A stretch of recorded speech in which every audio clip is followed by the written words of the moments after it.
ನಮಸ್ಕಾರ ಸ್ನೇಹಿತರೆ, welcome to my channel. ಇದು ನನ್ನ ಮೊದಲ ಯೂಟ್ಯೂಬ್ ವಿಡಿಯೋ. ಸ್ವಲ್ಪ ನರ್ವಸ್ ಇದ್ದರೂ ನಿಮ್ಮ ಜೊತೆ ಈ ಕ್ಷಣಗಳನ್ನು ಹಂಚಿಕೊಳ್ಳಲು ಖುಷಿ ಜಾಸ್ತಿ. ಇವತ್ತು ನಮ್ಮೂರಿನ ಹುಡುಗರೆಲ್ಲರೂ ಸೇರಿ ಕ್ರಿಕೆಟ್ ಆಡ್ತಿದ್ದಾರೆ. ಅವ್ರಿಗೆ ಗೆಲುವು ಸೋಲು ಅದೆಲ್ಲ ಪಕ್ಕಕ್ಕಿಟ್ರೆ ಅದರಲ್ಲಿ ಅದರ ಆಡೋದೇ ಖುಷಿ ಜಾಸ್ತಿ ಆಗ್ತಿದೆ. ಯಾಕೆಂದರೆ ಅಲ್ಲಿರೋರಿಗೆ ಅಷ್ಟು ಜನಕ್ಕೂ ಲೈಫಲ್ಲಿ ಅವ್ರಿಗೆ ಆದಂಥ ಸ್ವಲ್ಪ ಪ್ರಾಬ್ಲಮ್ಸ್ ಇದ್ರೂ ಸ್ವಲ್ಪ ಹೊತ್ತು ಟೈಮ್ ಸ್ಪೆಂಡ್ ಮಾಡೋದ್ರಿಂದ ಅವ್ರಿಗೂ ಸ್ವಲ್ಪ ಮೈಂಡ್ ಫ್ರೀ ಆಗಿರುತ್ತೆ, ರಿಲ್ಯಾಕ್ಸ್ ಆಗಿರುತ್ತೆ. ನಾನು ಹಾಗೆ ಹೋಗ್ತಾ ಇರಬೇಕಾದ್ರೆ ಆಡ್ತಿರೋದನ್ನ ನೋಡಿದೆ, ತುಂಬ ಚೆನ್ನಾಗಿತ್ತು. ನನಗೂ ಸ್ವಲ್ಪ ಖುಷಿ ಆಯಿತು. ಮಕ್ಕಳಿಂದ ಹೇಳೋದು ದೊಡ್ಡವ್ರ ತನಕ ಆ ಥರ ಆಡ್ತಿದ್ದಾರೆ. ಅಲ್ಲಿರೋರು ಯಾರು ಕ್ರಿಕೆಟರ್ಸ್ ಏನೂ ಅಲ್ಲ,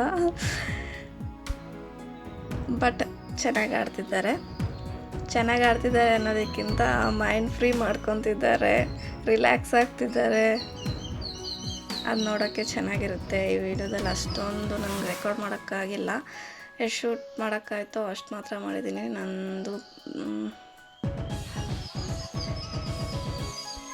ಅದಾದಮೇಲೆ ನಾನು ನಮ್ಮ ಅಂಗನವಾಡಿ ಟೀಚರು ಸುಮ್ಮನೆ ಹಂಗೆ ವಾಕ್ ಹೋಗಿ ಸ್ವಲ್ಪ ಟೈಮ್ ಸ್ಪೆಂಡ್ ಮಾಡಿಕೊಂಡು ಅಲ್ಲಿ ಕರ್ಬೇವಿತ್ತು ಅದನ್ನ ಕಿತ್ಕೊಂಡು ಕಳ್ತನ ಮಾಡಿಕೊಂಡು ಬಂದಿದ್ದೀವಿ. ಆಮೇಲೆ ಬರ್ತಾ ಅಲ್ಲೇ ಒಂದು ತೋಟ ಇತ್ತು. ತೋಟ ಅನ್ನೋದಕ್ಕಿಂತ ಗಿಡಗಳು ಚೆನ್ನಾಗಿತ್ತು. ಮಳೆಗಾಲದಲ್ಲಿ ತುಂಬ ಚೆನ್ನಾಗಿರ್ತಿತ್ತು. ಇವಾಗ ಹೆಂಗಿದೆ ಅಂತ ನೋಡೋಕ್ಕಿದೆ. ಈಗ ಮಳೆ ಇರಲಿಲ್ಲಲ್ಲ, ಅದಕ್ಕೆ ಸ್ವಲ್ಪ ಎಲ್ಲ ಬಾಡೋಗ್ಬಿಟ್ಟಿದ್ದಾವೆ. ನೀರೆಲ್ಲ ಚೆನ್ನಾಗಿಟ್ಟರೆ ಚೆನ್ನಾಗಿರ್ತವೆ ಅನಿಸುತ್ತೆ.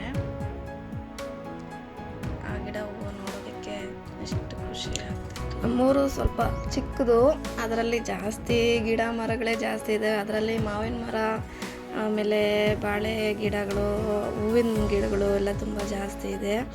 ಅದನ್ನೆಲ್ಲ ನೋಡಿಕೊಂಡು ಆಮೇಲೆ ಈ ಸಲ ಎಲ್ಲ ಮಾವಿನ ಗಿಡಗಳಲ್ಲೂ ಸಖತ್ತಾಗಿ ಹೂ ಬಿಟ್ಟಿದ್ದಾವೆ.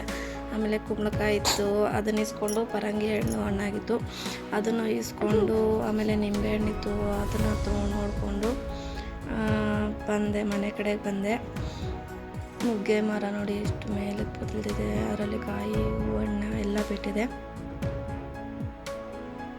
ಓಕೆ, ಇವತ್ತಿಗೆ ಇಷ್ಟೇ ವಿಡಿಯೋ. ನಿಮಗೆ ಈ ವಿಡಿಯೋ ಇಷ್ಟವಾದರೆ ಲೈಕ್ ಮಾಡಿ, ಶೇರ್ ಮಾಡಿ ಮತ್ತು ನಮ್ಮ ಚಾನಲ್ನ ಸಬ್ಸ್ಕ್ರೈಬ್ ಮಾಡಿ.